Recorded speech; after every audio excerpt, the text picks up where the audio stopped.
few months ago, I had 2 funded accounts that I blew almost immediately. And call me crazy, but my next goal is to actually risk 5 accounts at the same time. I did set one rule for myself though. I have to test my strategy in 30 tested trades, and if it doesn't have good results, I don't move forward. I'm actually 9 trades into the challenge already, and it's not looking good. So the question is, by the end of this video, do I finally start executing like I'm supposed to? Start making an actual step towards my first payout after over $5,000 invested? I hope so. Here's the plan. Continue my 30 trade challenge exactly how I backtested it. And if I end this with positive stats, it will earn me the opportunity to trade 5 accounts at the same time. Just based off what I'm looking at already, I'm looking for price to either come down and respect some of this bullish pressure up in here, and then we shoot back up. Something that's intriguing me right now too is we already got this sweep of previous day high and of Asia high. We could actually be selling off right now. So literally this could actually be my trade setup right here to the downside and just go ahead and catching that wave down. Striving to be patient though.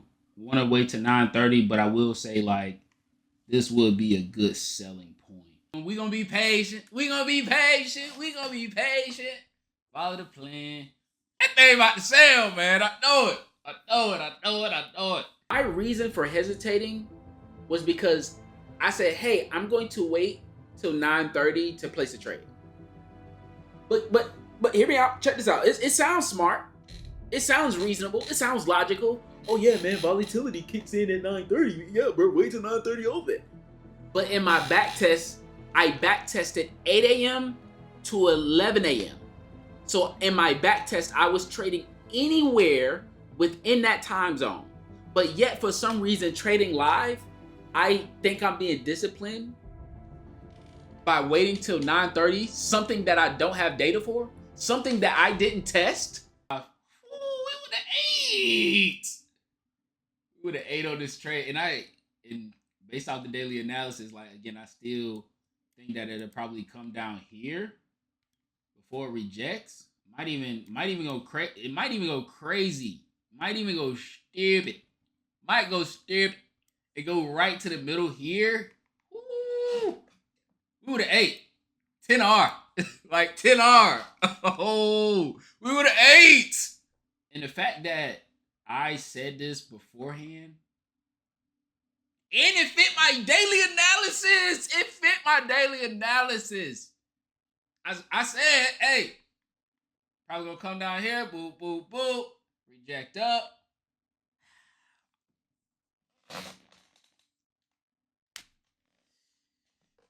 So a $7,000 move is now happening with ease. I'm talking about the easiest trade of a lifetime. It's my setup. It's everything I need. I'm talking about the perfect jumper. It's like Curry at the 3-point line. It's a perfect jumper. And I'm not there. I'm not in the spot. I'm not in the trade. I'm not in the trade. And this trade irks me so bad because I camouflaged it under discipline. But in fact, I was actually disobeying my plan. My back test, my data say 8 to 11. But yet I'm afraid to enter before 9:30 when the setup was there, all the confluences, everything that I needed. I'm gonna do a little trade review today. No trades taken. No trades taken. Just a trade missed. A 48R trade total. And we just wasn't on the ride. Just wasn't on the ride, man. Godly. This is bad for my FOMO. With this trading thing, I do try to be really positive, like, oh man, like it's just one trade missed, or, you know, missing a trade is better than losing money, right? I do try to keep really positive, but it's hard. It's not easy, right? It's not easy to always keep that mentality when you've invested so much and haven't seen the fruit of your labor just yet. I had to tell myself, all right, man, all right, just one mistake, only one missed trade, you good. Like, the plan worked, you just wasn't in on the trade, more trades gonna come, right? That ain't gonna be the last banger trade, right? I'm telling myself all that good stuff. And the very next day, I missed a $1,200 trade by 5 measly points. Well, second trade we actually missed. We missed this trade right here literally by 5 points, which ended up being the buy of the day. Literally 5 points was the difference. This is crazy to me. So yeah, we missed this trade. This would have been already at 6.5 R. Here's where it get really crazy. As my buy trade is taking off, there's some other confluences that did line up within my plan. So I take a sell trade against the buy trade idea that I had, and I lose that trade. Shouldn't have even entered the sale. But overall, though, I did make the best decision from the information that I had, or based off my knowledge. So I was willing to also chin that trade too. I think that's probably the most important thing for me. As long as I can chin the L, I'm cool with it. So that was a solid loss in my mind. So I'm losing trades, which is just a part of the game. But I'm also missing the trade that would bring my stats where they need to be so I can actually copy trade. And literally, my stats look crazy to me. So in the back test, I had like a 60% win rate. Based off this forward test, I'm at like a 30% win rate. I'm just thinking like, yo, I can't ignore that there's some sort of pattern here. Like, I missed a trade of a lifetime, and now very next day, there's another $1,200 trade on the table that I completely miss by 5 points. And I'm starting to think like, okay, would I have been just better off chasing these trades? Like, would I have been better off just disobeying the plan at this point, right? Because in my mind, I'm like, well, shoot, it was going to go crazy. I'm calling the right position. Maybe I can be off a few points, right? But then at the same time, I have so many trades in my mind to where I chase a trade and I remember the difficulty of those trades. Meaning, whenever I take trades like that, if the entry is different, now my stop loss is different, now my risk is different. So all of a sudden, that $200 risk trade is now a $500 risk trade. And now my heart beating during the trade, right?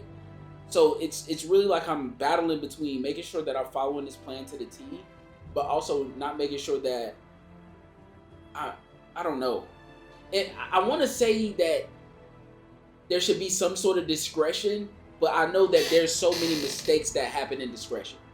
So anytime that I get discretionary, that's when I'm operating in the unknown. And because I'm operating in the unknown, now my execution is off. So like I'm moving my stop loss during the trade and I'm risking more in the trade, or maybe a revenge trade happened because I knew I shouldn't have done what I just did, being discretionary. So it's a lot of back and forth whenever it comes to, I don't know, just accepting the results of a missed trade when you were there.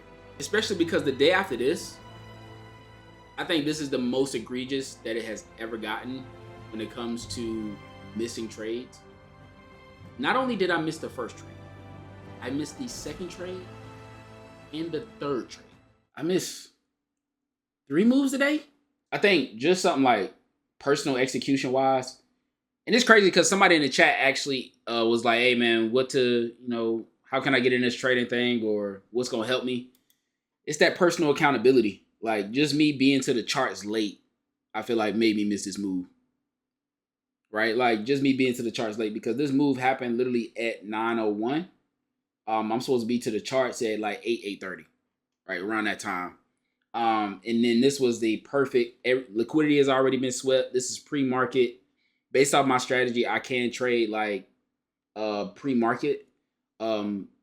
Literally change your character, fair value gap. This entry was right here. This alone, this missed trade, just based off of personal execution. This trade by right here is already 10R. So literally a 10R move, a $2,000 move for me that I just wasn't there for, right? Again, my data say 8 to 11. Why am I at the charts at 9? What am I doing? I shouldn't be missing layup opportunities over my execution. So at this point, I'm looking at me like, yo, JT, you got to tighten up. And I'm making these mistakes live. I'm live streaming the trading session. I'm live on Twitch. I'm live on TikTok. On time to that, but late to the charts. Oh no, we tweaking. We are tweaking.